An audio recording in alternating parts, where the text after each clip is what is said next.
자, 우리가 지난 시간에 롤스를 하다가 마무리가 안 됐어요. 차등의 원칙을 하다가 말았거든요. 차등의 원칙이 뭐냐라고 했을 때 최소 수혜자에게 최대 혜택을 줘야 된다. 이게 차등의 원칙이라고 했었죠.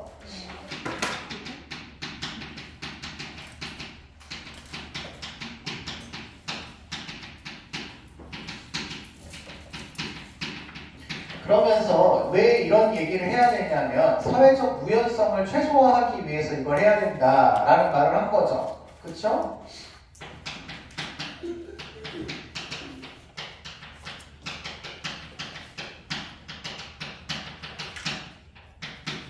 네, 그 말을 하면서 선생님이 그걸 써드렸잖아요. 개인이 타고나는 우연한 상황은 그냥 우연한 상황일 뿐이다. 이거를 옳다 그르다라고 얘기할 수 있다 없다? 없다.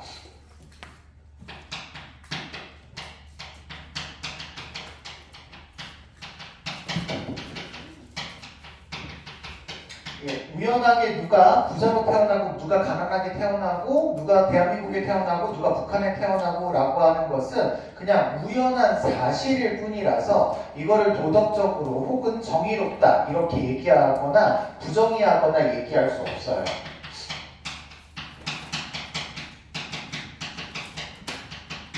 그쵸? 이렇게 얘기할 수 없습니다.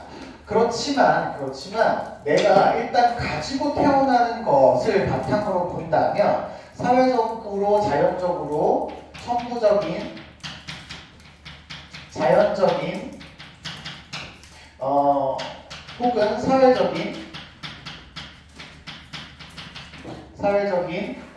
재능이나 자산 자체는 누구의 소유로 쓸 수 있어? 나의 소유로 쓸 수 있어. 내가 달리기 경기를 한다. 그러면 내가 다리가 있게 태어나서 달리기 경기를 할 수 있다라는 거야. 그건 문제가 되지 않아. 그런데 문제는 천부적 재능이나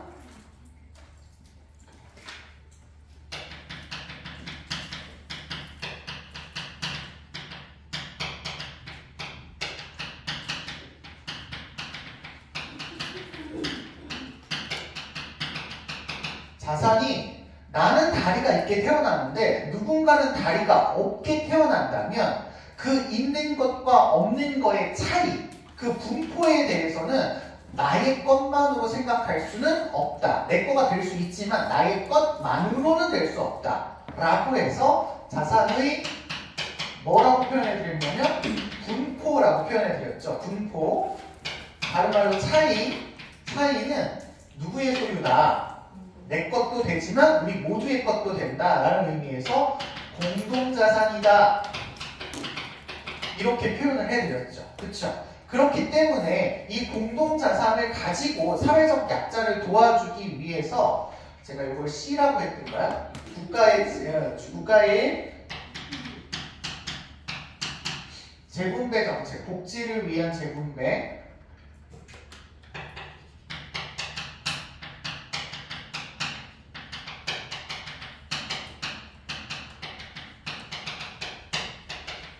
정책을 실시해야 한다, 찬성한다 라고 이야기를 하고 끝났던 것 같습니다. 자, 이런 역할은 국가가 많은 역할을 하는 거예요? 적은 역할을 하는 거예요? 이런 여러 가지 역할을 하는 거는 많은 역할을 하는 걸로 보셔야 돼요. 그래서 이거는 국가의 적극적인 역할을 강조하는 거다.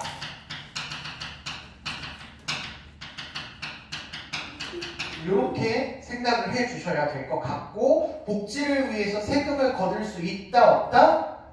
있다 라는 맥락으로 우리가 이해를 하시면 되시겠습니다.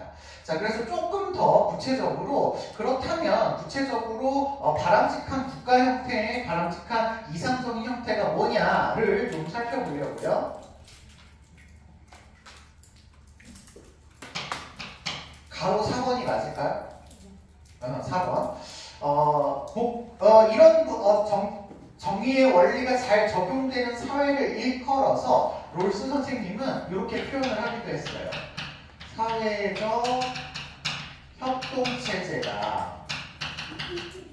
사회적 협동체제다. 이렇게 표현을 하기도 했어요. 결국에 롤스가 생각하는 정의의 원칙이 적용되는 사회는 모두에게 이익이 되는 사회여야 된다는 거야. 모두에게 이익이 되는 사회에서는 우리가 서로 이렇게 갈등하고 싸우고 이게 아니라 하나로 이렇게 뭉쳐서 잘 살아가는 사회가 될 수 있기 때문에 협동체 이렇게 부르기도 하고요.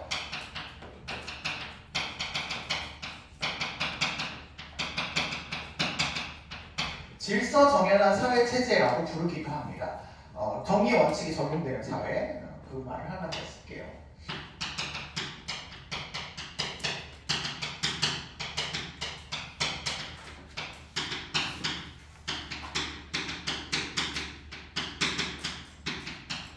예, 정의의 원칙이 적용되는 사회 체제는 이런 사회예요. 그렇게 생각하면 사회적 협동체가 되거든요. 사회적 협동체가 된다는 말을 제가 일부러 한 번 더 쓰는데 왜 그러냐면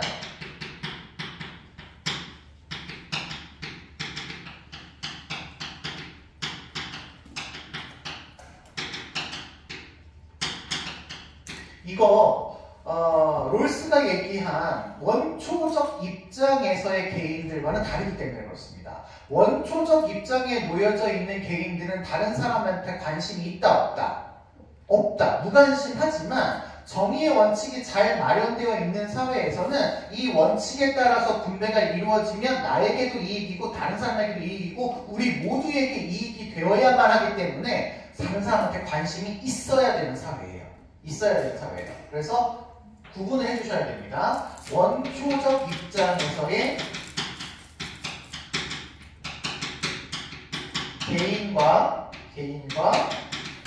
구별을 해야 한다. 이거 기억을 해주셔야 되겠습니다. 사회라는 시스템으로 들어가면 그 시스템에 정의의 원칙이 적용된다고 했을 때 그 사회가 바람직하다라는 것은 서로 협동하고 서로 도와주고 서로 잘 되는 시스템으로 운영이 된다. 이런 표현이다라는 겁니다. 자, 이러한 사회를 일컬어서 다른 표현으로는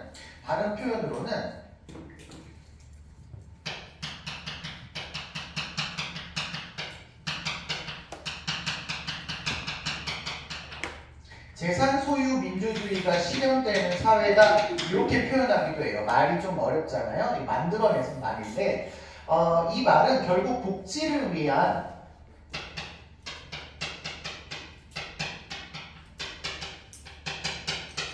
국가나 정부의 역할을 인정한다 이런 맥락이에요. 이런 맥락인데 이게 공리주의에서 얘기하는 복지국가와는 다르다라는 개념으로 설명하기 위해서 이 말을 하는 거거든요. 공리주의에서의 복지국가는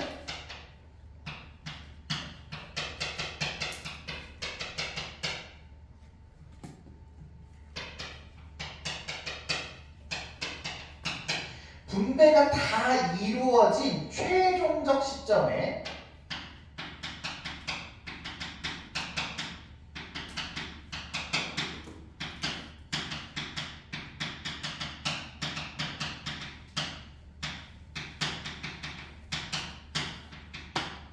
사회적 약자가 될 수 있는 사람들을 도와줌으로써 사회적 이익을 증대하겠다라는 입장이야. 우리 달리기 예를 계속 들었잖아요. 달리기를 예를 들었을 때 모두 다 달렸어. 이미 다 달렸는데 누구는 계속 1등하고 누구는 계속 꼴찌를 하니까 이 꼴찌 때문에 전반적인 사회적인 이익이 약해. 떨어져. 그래서 1등하는 아이가 내가 이번 한 번 1등 안 해도 괜찮아. 나한테는 크게 마이너스가 안 되니까 이 사람 도와줘야겠어. 라고 하는 식의 도움을 주는 방식이 아니라는 거야. 롤스의 분배의 방식은 디귿이죠. 디귿. 분배가 이루어지는 최초의 상황이었어요.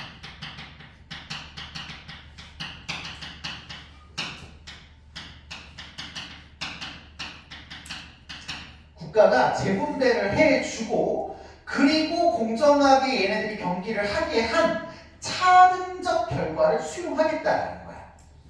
결과를 재분배하진 않겠다는 거야. 달리기 경기로 예를 들자면 얘네들을 1번 레인, 3번 레인, 4번 레인 이렇게 만들었을 때 0m에서 달리는 게 불공평하다고 생각을 하니 4번 레인을 처음 달릴 때 1번 레인을 달리는 아이와 똑같은 조건을 만들어 주자라는 거야. 처음에. 그리고 얘네들이 노력을 해서 달리기를 한 결과는 각자 수용해라. 이런 거죠. 차별이 생겨도 얘가 금메달 따도 되고 얘가 금메달 따도 되고 이렇게 되는 거예요. 아셨죠? 결과를 재분배하지 않습니다. 그렇기 때문에 선생님이 공정한 기회균등의 원칙이라 썼던 건데 리을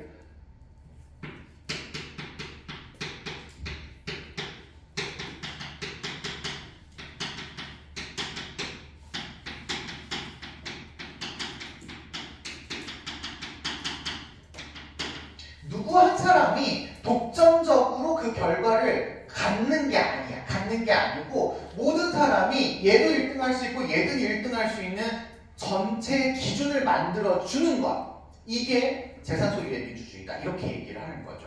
한 사람이 독점을 해가지고 그 사람에게 계속 1등이나 그 사람에게 계속 혜택이 돌아가는 사회가 아니라 누구나 노력하면 1등 할 수 있게끔 만들어주는 사회다. 이런 얘기인 거죠. 아셨죠? 이런 것들을 롤스는 정의로운 사회로 제시를 하고 계시다라는 걸로 기억해 두시면 되시겠습니다. 여기까지가 롤스고요. 롤스와 데뷔게는 5번인가요? 로버트 노직 선생님을 설명을 해드리고 실제 이제 문제는 거의 롤스와 노직을 비교하는 문제가 나오게 될 겁니다. 이 두 사람이 거의 메인이라고 보시면 되겠어요. 노직 선생님의 책 이름은요, 아나키에서 유토피아입니다.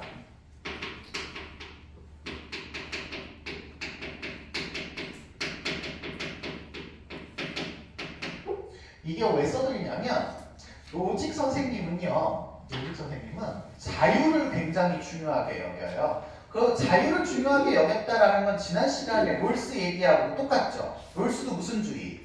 자유주의잖아. 얘도 자유주의야. 이거 공통점이야. 개인의 자유와 권리를 중시한다라는 건 공통점인데 얘는 되게 강조해요.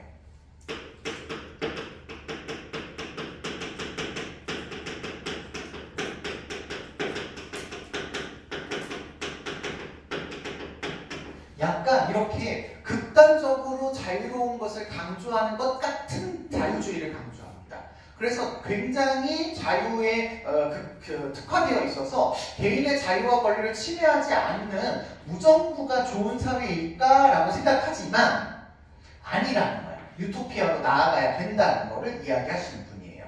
그래서 요거를 설명을 해야 되는데, 자, 요거 설명하기 위해서 일단 분배에 관련된 노직의 입장 정리하도록 하겠습니다. 소유 권리론 이라고 합니다.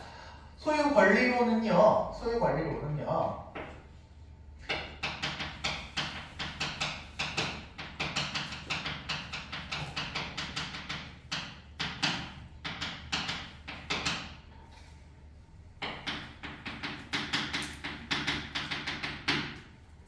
이게 몇 페이지에 나오죠? 제가 페이지를 말씀을 안 드렸는데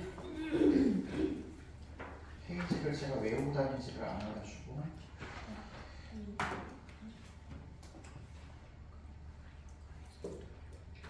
이게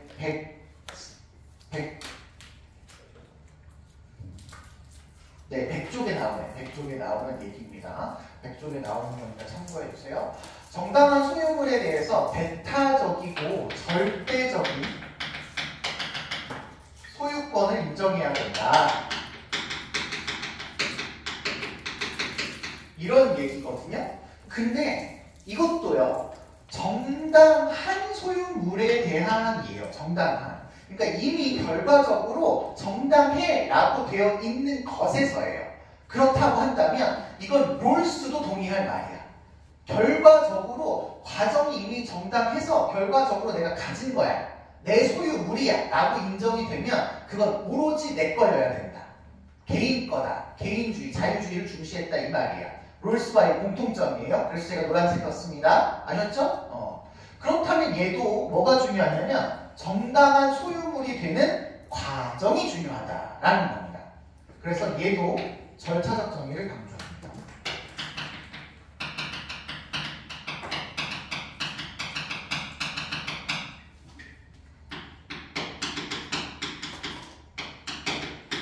절차가 공정해야 된다, 절차가 정의로워야 된다라는 것도 공통점이라고 볼 수 있겠어요. 하지만 롤스는 자기 자신의 절차의 공정성을 순수 절차적 정의라는 말로 이렇게 개별화시켜서 표현을 했다. 이거 차이만 있는 겁니다. 아셨죠? 자, 그렇다면 뭐가 절차의 공정성을 담보하느냐? 이게 이제 다를 점이고, 요걸 이제 설명하는 것이 3번 정의의 원칙입니다.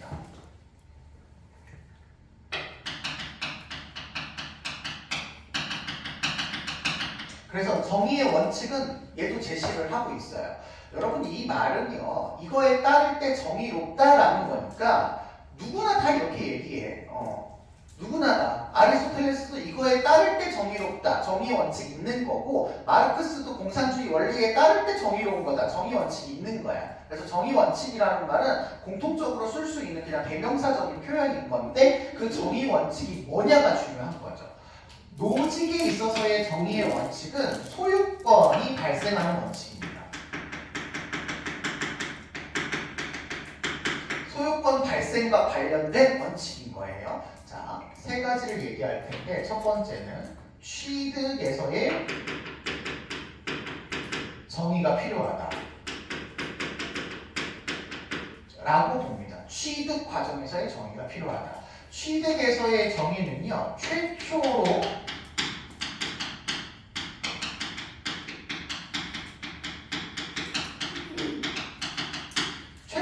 내가 뭔가를 소유하는 데 있어서 문제가 없어야 된다, 정의로워야 된다인데, 문제가 없다라는 표현을 노직은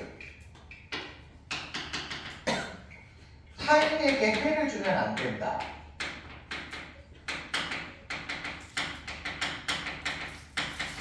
이거는 개인주의나 자유주의를 주장하는 사람들이라면 모두 얘기해야 돼. 아니, 내 권리가 소유하면 남의 권리 함부로 침해하면 안 되잖아. 이거 당연한 거야. 내가 뭔가를 노동을 통해서 내가 최초의 것을 얻어요. 농사를 지어서 얻는다든지, 뭐 나무를 캐서 얻는다든지, 나무에 있는 열매를 따먹는다든지, 뭐 바다에서 고기를 잡는다든지, 뭐 이런 최초의 노동을 통해서 뭔가 얻는 과정에서 내가 그 행위를 함으로써 다른 사람한테 피해를 주면 그건 정당하지 않대. 노직의 예시는요, 이런 예시가 나오는데요. 내가 우물을 파는데, 내가 우물을 파서 우물에서 물을 얻었어. 그럼 내 거야. 내 건데, 내가 우물에서 물을 얻는 것이라는 과정을 통해서 다른 사람들한테 물이 안 나와. 원래 잘 나오던 다른 지역에 물이 안 나와. 그럼 내 거라고 할 수 없다는 거죠. 다른 사람한테 뭘 주면 안 된다? 피해를 주면 안 된다. 우리 성과 사랑 관련해서도 자유주의는 다른 사람한테 피해를 주면 안 된다는 전제 있었었죠? 이건 자유주의는 무조건 가져가는 거야. 아셨죠? 또 하나의 조건은요, 노동입니다.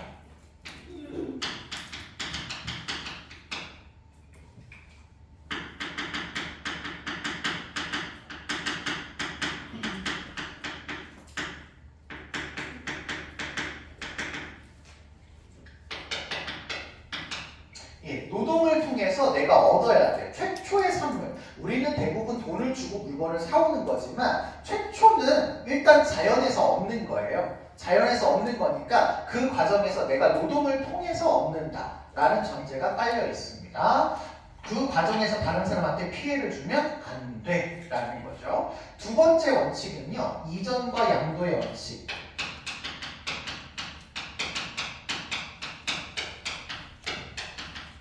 이거 왜 내가 흰색으로 쓰지?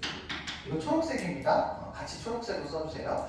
이전과 양도의 원칙입니다. 이거 되게 중요한 원칙이에요. 무슨 얘기냐면 내가 최초로 소득을 정당하게 취득을 했다라고 한 거를 얘가 소유권이 변하지 않는다는 거야. 내가 이거 필요 없어가지고 혹은 너무 많이 취득을 해가지고 다른 사람한테 넘겨주면 소유권도 같이 넘어간다. 이런 얘기야.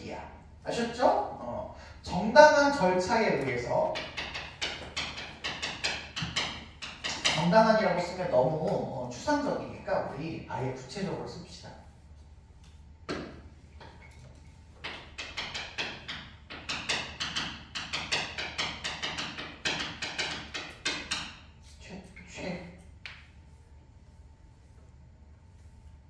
최초 아니어도 되지 뭐.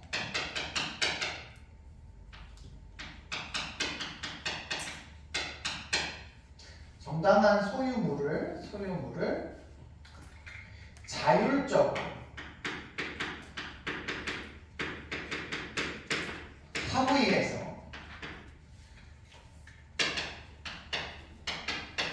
소유권을 이전하거나 양도해도 소유권이 발생한다. 이렇게 보고 있어요. 이전하고 양도해도 소유권이 발생한다 라고 보고 있습니다. 그러면 정당하지 않으면 소유권이 발생하지 않을 수도 있겠죠. 자율적으로 합의 안 해도 안 발생할 수 있겠죠. 자, 이걸 가지고 예전에 시험 문제에 나온 거를 선생님이 예를 들어서 이거를 설명해 드리려고 해요. 어떤 물건, G라는 물건이 있다고 합시다. 이 G라는 물건을 갑이라고 하는 사람이 최초에 정당한 노동을 투여해서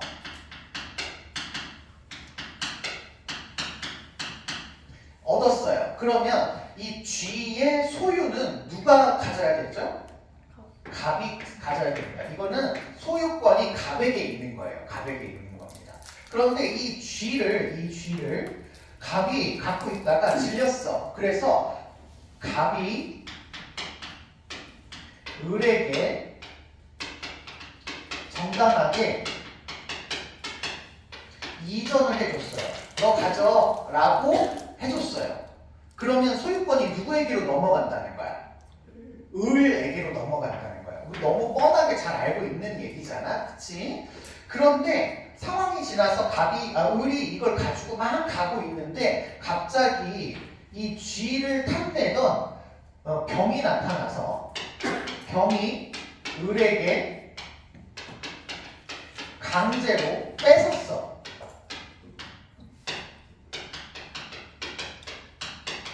이거 뺏자 가자요? 쌍시옷 아니에요? 뺏었어. 뺏었으면 이 소유권이 어떻게 될까요? 넘어가요? 안 넘어가요? 안 넘어가요. 누구한테 있다고? 을에게 있는 겁니다. 을에게. 아셨죠? 자, 그런데 병이 나이가 들어 늙어 죽으면서 내 소유물이 있는데 이거 너한테 줄게 라고 해가지고 이 G를 자기 아들인 정에게 유산으로 정당하게 양도했어요. 정당하게 양도했어요. 소유권은 어떻게 되죠? 누가 있죠? 계속 을입니다.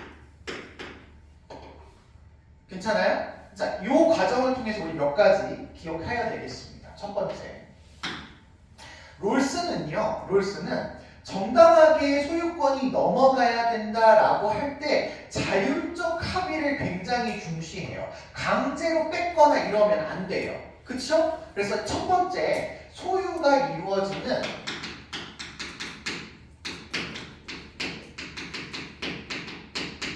역사적 과정이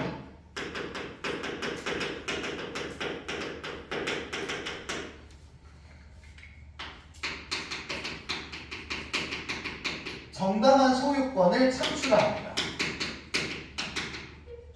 정당한 소유권이 결국은 얘가 정당하게 가졌니? 얘가 정당하게 이전했니? 라는 그 역사적 과정으로 나타나요. 역사적이어야 된다라는 거예요. 이거 너무 당연한데 이거 사실 롤스 비판한 겁니다. 롤스에 뭘 비판한 거냐면 원초적 입장을 비판한 거예요.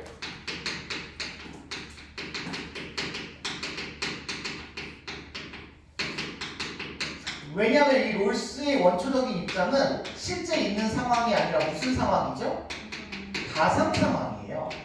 아니 실제로 이루어지지도 않은 내용을 가지고 왜 그것에 의해서 소유권이 생기냐. 역사적인 과정에 의해서 소유권의 이전이 어떻게 이루어지는지를 판단해야지 실제로 일어나지도 않고 없는 일을 가지고 소유권의 기준을 삼는다는 건 옳지 못해 라고 이야기하는 거예요. 두 번째, 그 소유권을 양도하고 이전할 때 자율적으로 합의하라고 돼 있어요. 자율적으로 합의한다는 건 내가 회사의 주인이야. 어떤 사람을 채용했어? 그러면 너 우리 회사 올래? 월급 이만큼 주고 일 이만큼 할 거니까 너 올래면 와 라고 했더니 좋아요. 저 일하겠어요. 라고 하는 자율적 합의야. 근데 여기에 다른 기준이 없어야 돼. 얘가 합의하는 과정에서 공정하다, 공정하지 않다라는 기준만 있으면 되는데 그게 준법이다라는 거 이외에 외부적으로 합의하는 과정에서 이거 지켜야 돼, 이거 지켜야 돼, 이거 지켜야 돼 라는 정형적인 기준이 존재하지 않는다는 거야. 근데 롤스는 자율적으로 만나서 합의한다고 하더라도 최소 수혜자에게 기본적으로 최대 혜택을 줘야 한다라는 고정적인 기준이 있잖아. 그치? 근데 얘는 없어.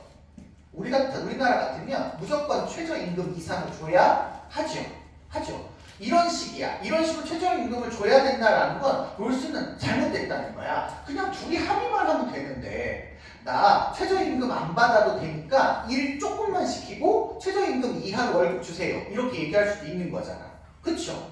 그러니까 이거 자율적으로 합의만 하면 되는 거지 왜 기준을 둬서 그 기준에 따라서 분배하게 만드느냐 이렇게 얘기해봤기 때문에 자기 자신의 원칙을 비정형적 원칙이다.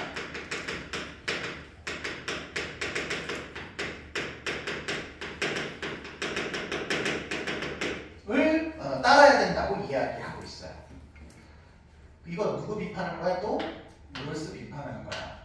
물론 롤스는 자기 자신의 원칙을 정형적이라고 한 적이 한 번도 없어. 정형적이라고 하지 않아. 정의 원칙만 지키면 자율적으로 해라 이런 느낌인데 노직이 보니까 그거 정형적이라는 거라고 비판하는 거예요.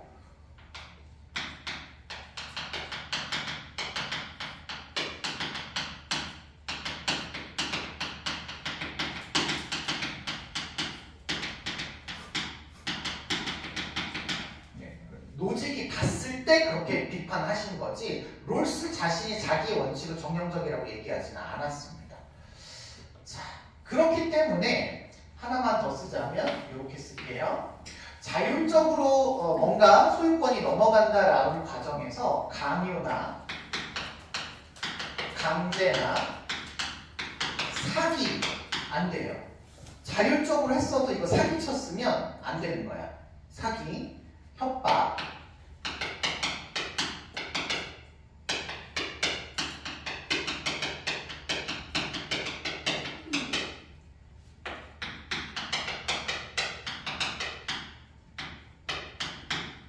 이점 그냥 안 됩니다. 쓸게요. 안 되는 거예요. 도둑이 열심히 정당한 노력을 했어. 엄청나게 기술을 쌓았어. 열쇠 따는 기술, 조용히 발걸음을 걷는 기술 이런 거 쌓았어. 다른 사람한테 피해를 안 줬어. 그렇지만 도둑질을 했어. 그러면 소유권이 발생해요? 안 해요? 안 합니다.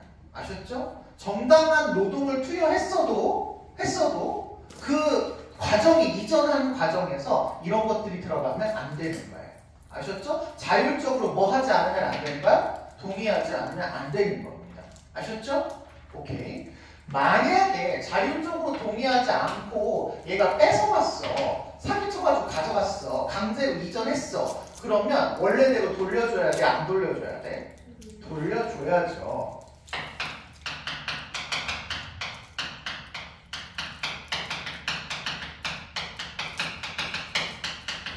네, 그래서 부정의가 발생을 하면 국가에 의해서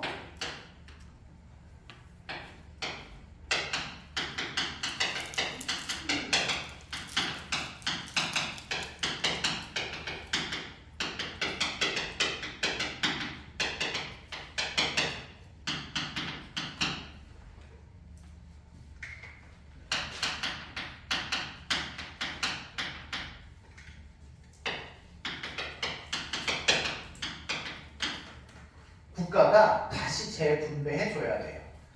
이 말은 개인의 재산과 소유와 권리를 지키기 위한 국가의 역할을 인정한다는 얘기야.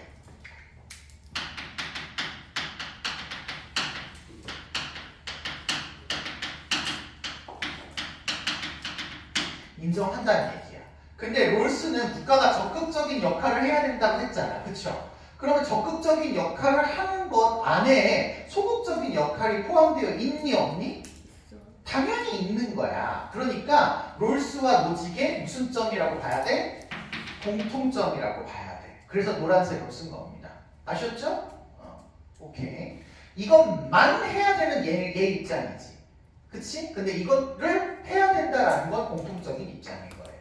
그래서 네 번째로는, 다음으로는 뭘 볼 거냐면 정부의 역할을 볼 겁니다. 롤스하고 똑같아요. 소극적인 역할을 강조하는 국가가 필요하다라고 봐서 최소 국가론을 주장합니다. 가장 이상적인 국가는 최소 국가다. 이렇게 얘기해요. 왜 최소 국가가 필요하냐면 국가가 너무 많은 역할을 하면 개인의 자유와 권리를 뭐 할 수 있기 때문에 침해할 수 있기 때문에.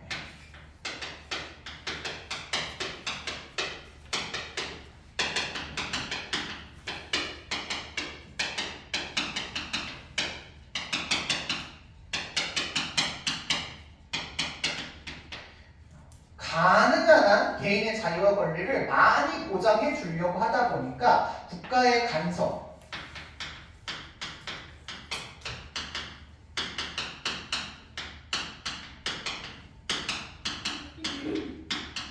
문 최소화해야 된다라고 보고 있습니다.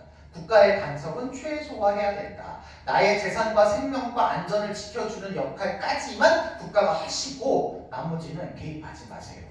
라고 보는 거죠. 비정형적.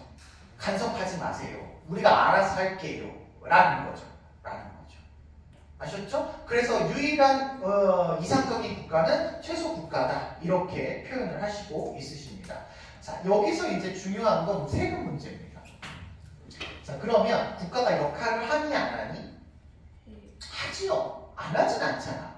노동력 잡아줘야 되고, 강도 잡아줘야 되고, 나의 생명 지켜줘야 되니까 군인도 운영하셔야죠. 경찰도 있어야죠. 행정 처리도 해야죠. 공무원도 있어야 되고, 여러 가지가 있어야 돼. 그런데 그런 사람들을 운영하려면 뭐가 필요해? 세금이 필요하죠.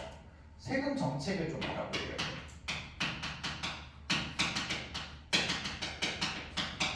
롤스는 세금을 부과하는 일 자체를 거부하진 않습니다.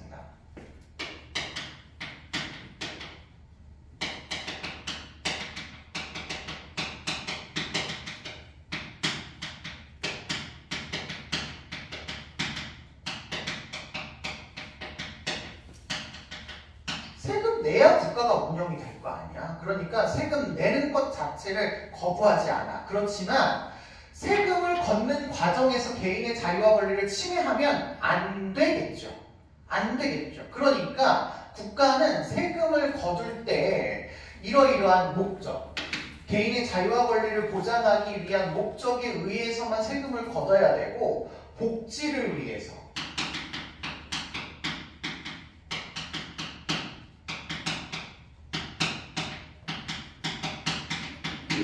세금을 내라고 하면 그거는 괜찮은 거다, 안 괜찮은 거다?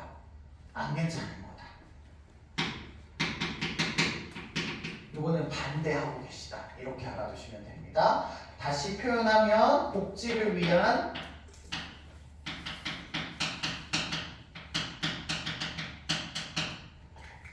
국가 재분배 정책에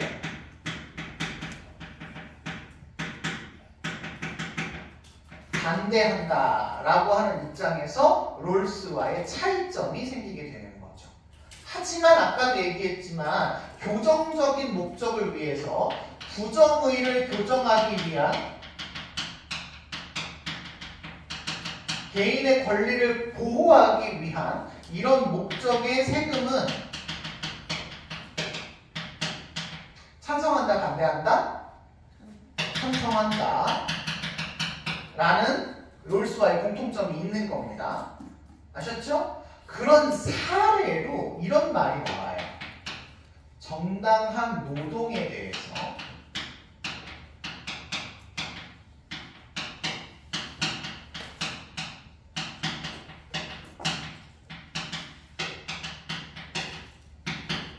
정당히 내가 노동을 했어. 부정하지 않아요. 정당하게 내가 노동을 했어. 그래서 뭔가 내가 소득이 생겼는데 그 소유물에 대한 권리가 생겼는데 그 소유물에 대해서 세금 내래. 그러면 노직은 이거 좋은 거라고 볼까요? 안 좋은 거라고 볼까요? 안 좋은 거라고 봅니다. 노직은 이거 강제로 노예처럼 노동시킨 거하고 같다 이렇게 봐요. 아니 선생님 세금 내라면서요. 그런데 우리가 세금은 돈으로 내는 건데 일해서 벌어서 내는 건데 그러면 세금 내지 말라는 거예요? 아니야. 포인트를 잘 잡아야 돼. 세금을 낼 수 있어. 세금을 내는데 노동했기 때문에 세금 내라는 게 아니야. 너가 돈을 벌었으니까 세금 내라는 게 아니야. 아셨죠? 너가 너의 생명과 재산을 보존하려니까 세금을 내라는 것이지 너가 한 달에 얼마를 벌었으니까 세금을 내라 이렇게 얘기하는 게 아니라는 거야. 아셨죠? 정당한 노동에 대한 세금을 반대한다는 것이지 세금 정책을 반대하지 않는다. 이렇게 기억하시면 되겠습니다. 자, 마지막으로 제가 아까 여기서 얘기했어야 되는데 잠시 깜빡했어요. 여러분 부모님이 자녀에게 물려주는 능력이 있어. 이거 얘는 정당하다고 볼까요? 부정의하다고 볼까요? 이거 여기다 쓸게요. 참고로 천부적 재능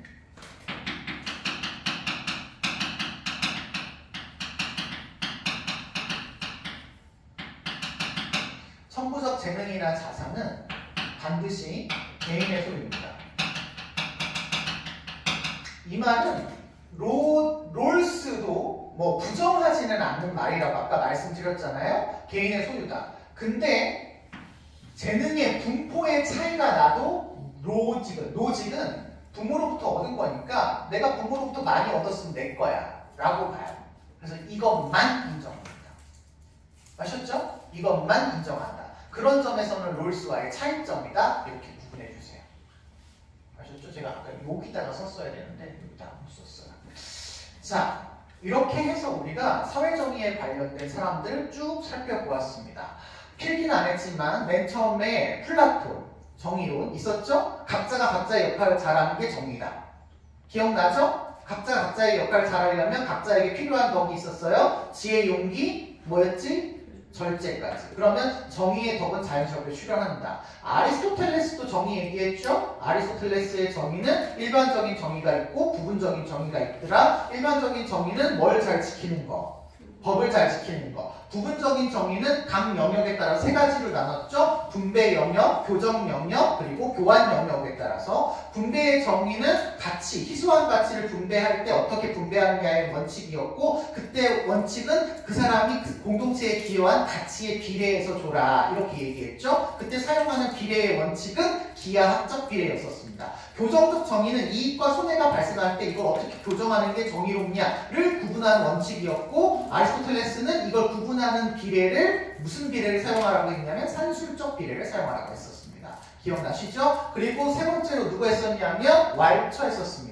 아리스토텔레스를 계승한 왈처도 사회에 따라서 여러 개의 기준에 따라 정의 원칙을 구별해야 되고 구별하지 않는 건 정의롭지 않고 롤스처럼 단일한 원칙을 적용해서 세상 모두에게 적용해야 된다는 건 옳지 않아 이렇게 얘기했죠. 그래서 각 영역은 각 영역으로 제한되어야 된다는 다원적 평등, 복합 평등으로서의 정의를 주장을 하셨죠.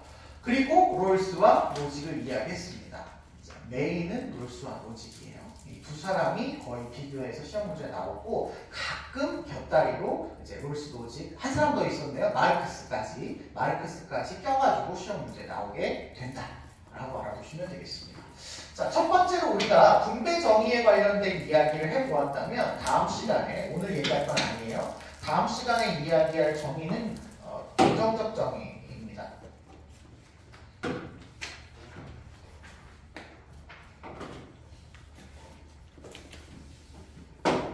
교정적 정의.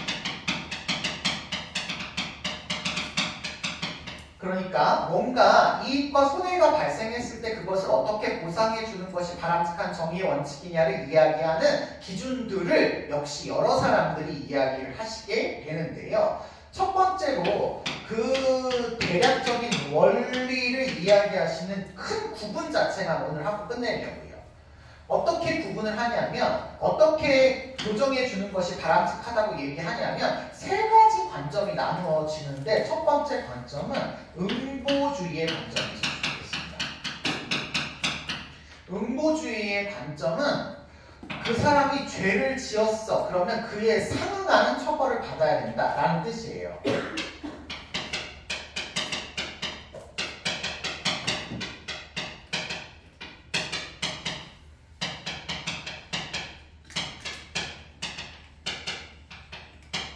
예, 보복이라고 해서 응보입니다. 응보. 그래서 보복이라는 말이 나와도 틀리지 않는다라는 거 꼭 기억해 주세요. 이에는 이, 눈에는 눈이에요.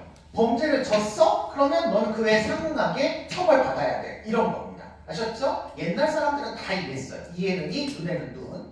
그래서 이거를 조금 산술적으로 표현하자면 죄를 지었다면 똑같이 뭘 받아야 된다는 뜻이야?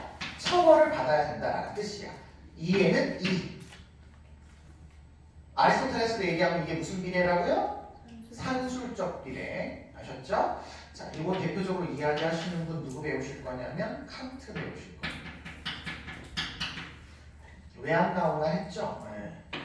두 번째는 예방주의.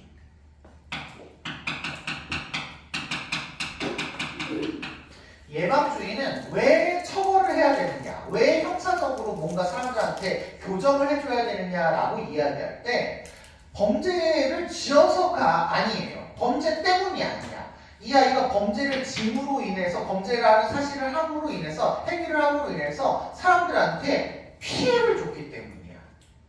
피해를 주지 않았다라고 본다면 처벌 안 해도 된다고 보고 있어요. 그래서 범죄 예방 효과를 고려해서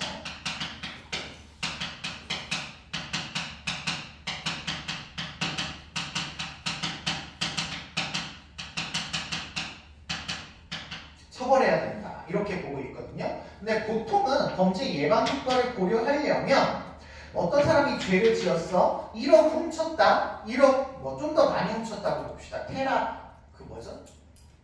테라 루나 테라 그 코인 팔았던 그 사람 있잖아요. 몇천 조를 훔쳤다고 합시다. 조를 훔쳤어. 근데 그 사람을 처벌을 하는데 너 10년만 감옥에 살으래. 너 5년만 감옥 살으래. 그럼 여러분 다 그렇게 해야 되지 않겠어요? 범죄 효과가 있을까 없을까? 없죠. 죄보다 처벌이 절대로 작으면 안 된다. 이렇게 얘기를 합니다. 효과가 있기 위해서. 아셨죠? 그래서 죄보다 처벌이 커야 된다. 이렇게 표현을 하고 계시고요. 대표적으로 우리 누구 얘기할 거냐면 공리주의 얘기할 겁니다. 근데 이 범죄 예방주의는요. 사실은 이 안에 두 가지가 있기는 해요. 일반 예방주의와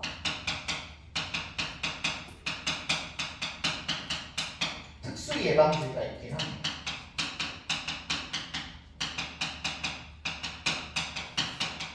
일반 예방주의는 대상, 예방이 목적이 되는 대상이 일반인이에요. 일반인의 범죄 예방.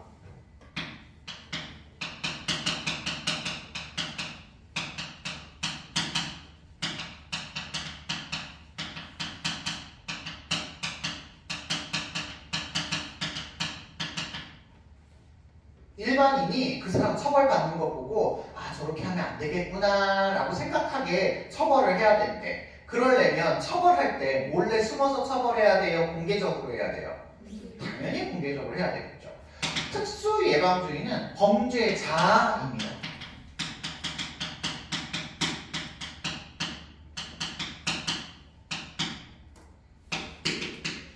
범죄자가 다시는 그러한 범죄를 저지르지 않도록 처벌하는 방식이야.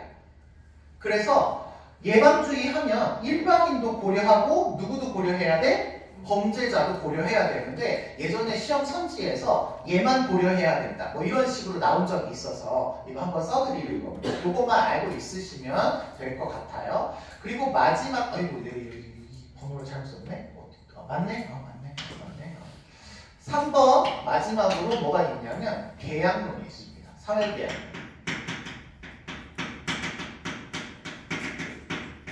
자, 사회계약론. 사회계약론 우리가 8단원 들어가서 배울 건데 사회가 계약으로 만들어졌다는 거고요. 사회를 왜 계약으로 만들었느냐? 개인들이 자신들의 이익과 권리를 보호하기 위해서 만들었다라는 거야. 그렇다고 한다면 계약을 통해서 법을 집행하고 처벌을 하는 주체가 있을 때 그 사람들이 범죄를 처벌하는 이유는 계약자들을 보호하기 위해서인 거죠.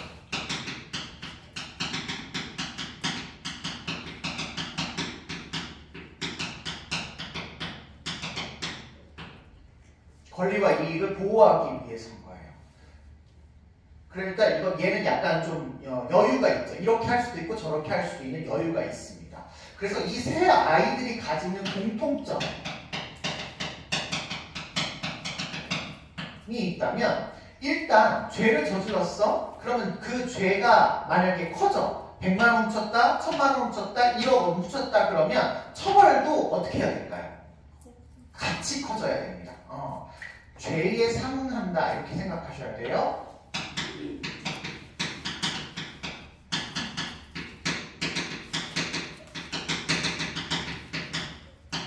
비례하기는 합니다. 비례하기는 해요. 죄가 커지면 계약자한테도 손해가 클 거 아니야. 그럼 당연히 크게 보상해줘야죠. 그쵸? 당연히 죄가 커지면 처벌도 커지게 됩니다. 아셨죠? 두 번째로 각자가 원하는 건 정의의 원리야.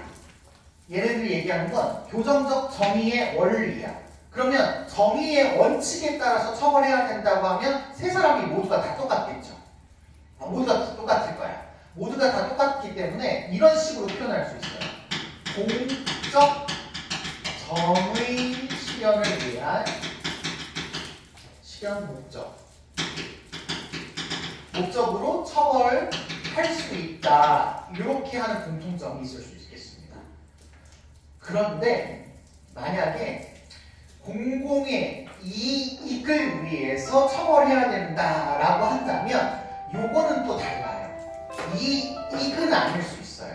이익이 꼭 산출돼야 하지 않아도 되는 사람이 있어서 이익이라고 하지는 않고 공적인 정의를 실현한다라는 목적이라면 이거는 모두의 공통점이다. 이렇게 생각하시면 되겠어서 다음 시간에 여기에 해당하는 사람들 4사람을 알아보시면 될 것 같습니다. 여기까지 볼게요. 수고하셨습니다.